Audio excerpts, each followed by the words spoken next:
Alors, je ne sais pas dire combien de temps je passe sur les réseaux sociaux, et c'est pas une plaisanterie, parce qu'en fait, je suis multitâche. J'aime bien dire comme Lilou Multipass dans le film.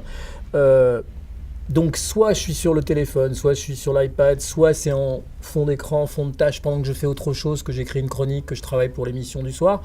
Donc c'est toujours présent là. Il y a un petit signal sonore qui va m'indiquer si j'ai un message. Alors, je parle de Twitter parce que je passe pas mon temps du tout sur Facebook, qui pour moi est totalement différent.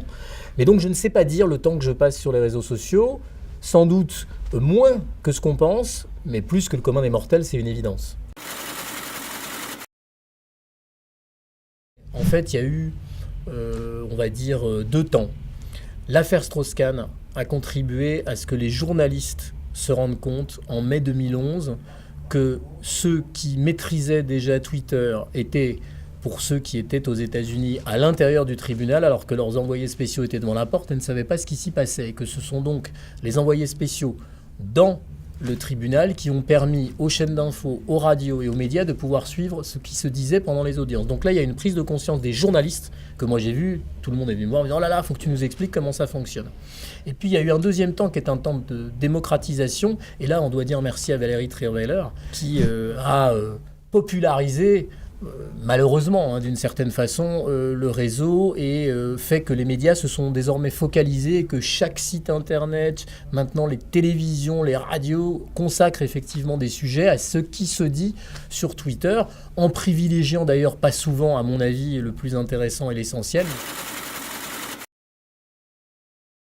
Je prends toujours soin de préciser que je n'ai pas de carte de presse. Je ne suis pas journaliste. La différence entre blogueur et journaliste, c'est un truc qui est tellement chiant et tellement idiot. Moi, je lis des journalistes qui m'apprennent plein de choses et je lis des blogueurs qui m'apprennent plein de choses. Il faut arrêter de s'envoyer des cartes de presse à la figure. On s'en fout complètement. En plus, sur un réseau social comme Twitter, ce qu'il y a d'extraordinaire, c'est qu'on est dans l'horizontalité la plus totale et que ceux qui acceptent de dialoguer parmi les journalistes avec des gens qui n'ont pas la carte de presse en sortent la plupart du temps parfois éreintés mais aussi enrichis. Il faut arrêter de dire que c'est parce qu'on a la carte de presse qu'on est un interlocuteur légitime et que quand on ne l'a pas, on ne fait que des trucs pourris. C'est totalement faux. Donc moi, le débat blogueur, réseaux sociaux, journalisme citoyen, etc., tout ça m'emmerde profondément. Soit les gens ont quelque chose d'intéressant à dire et on les découvre assez vite, les gens qui ont des choses à dire. Moi, j'en ai marre de ces trucs et je crois qu'il faut vraiment qu'on dépasse tout ça et que les dialogues et les discussions se fassent dans la meilleure ambiance possible, même si parfois, bah oui, forcément, ça chauffe un peu, quoi. Les marques sur les réseaux sociaux, c'est un vrai sujet. Et ça me fait marrer parce qu'il m'arrive de croiser soit des annonceurs, soit des patrons de marques. Et on est dans une espèce de course à l'échalote et de surenchère où des gens essayent d'en persuader d'autres que c'est extrêmement important d'avoir une page avec X milliers de fans ou qu'il faut absolument avoir un compte Twitter et que sans compte Twitter, on ne peut pas s'en sortir. Moi, je pense exactement le contraire. J'ai pas le sentiment qu'il soit forcément nécessaire d'être extrêmement organisé sur les réseaux sociaux pour fonctionner. Moi, j'ai des tas d'exemples à propos de Moncler.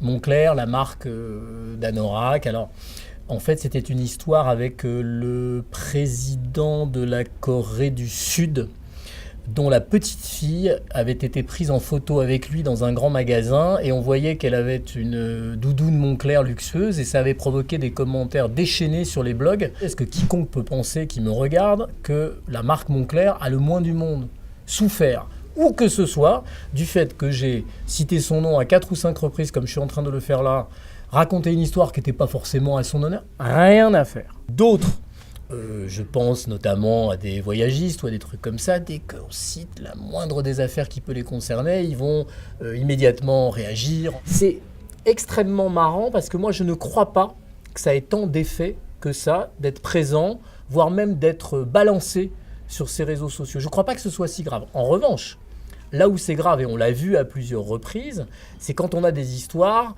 qui vont avoir une consonance sociale.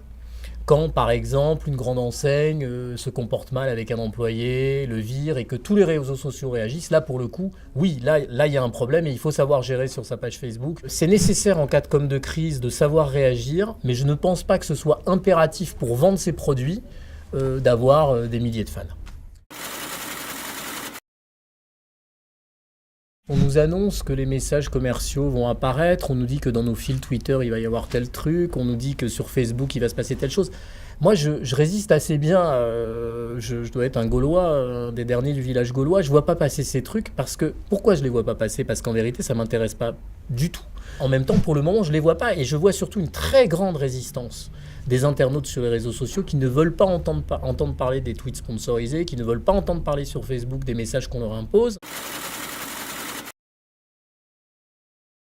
Moi, je décroche très facilement. Il m'arrive de passer 12 heures sans me reconnecter quand je pars en week-end.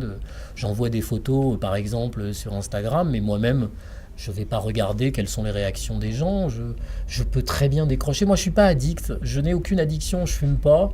J'ai jamais fumé. Je ne sais pas ce que c'est qu'une clope. La drogue, je ne sais pas ce que c'est. L'alcool, j'en bois très très peu. Donc, je ne vois pas pourquoi je serais accro davantage à un réseau social, à Internet. Moi, ce qui m'intéresse, c'est l'actu, mais c'est aussi le dialogue avec les gens. Donc, on ne va pas me demander d'arrêter de discuter avec des gens. Donc c'est pas simplement un travail, mais ça n'est pas une addiction, c'est une façon de vivre. Alors après, on peut considérer qu'on passe trop de temps, et le moment venu, quand je considère que je passe trop de temps, je vais m'occuper de mes enfants et tout va très bien.